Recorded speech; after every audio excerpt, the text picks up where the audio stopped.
24তম party কংগ্রেসের পর প্রথমবারের মতো সিপিআইএম রাজ্য কমিটির বৈঠক অনুষ্ঠিত হয় রবিবার। সিপিআইএম রাজ্য দপ্তরে এই দিনের বৈঠকে পৌরোহিত্য করেন সিপিআইএমের সর্বভারতীয় সাধারণ সম্পাদক এম.এ. বেবী।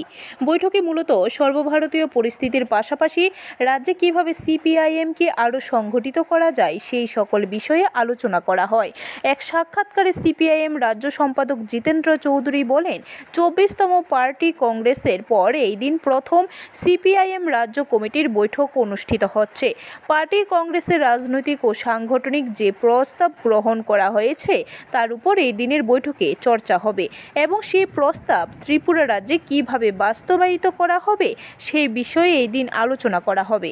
আমাদের যে 24তম পার্টি কংগ্রেস হয়ে গেল, তারপর আমাদের পার্টি রাজ্য কমিটির প্রথম সভা। এই সভাতে উপস্থিত থাকবেন আমাদের পার্টির কেন্দ্রীয় কমিটির নবনির্বাচিত সাধারণ সম্পাদক কমরেড এম.এ. বেবী। তিনি ইতিমধ্যে চলে এসেছেন।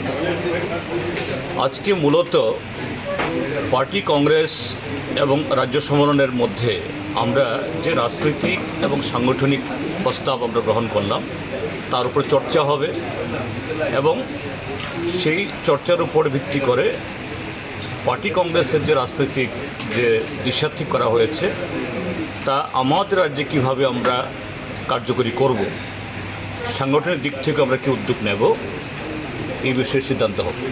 ব্যুরো রিপোর্ট, খবর ত্রিপুরা।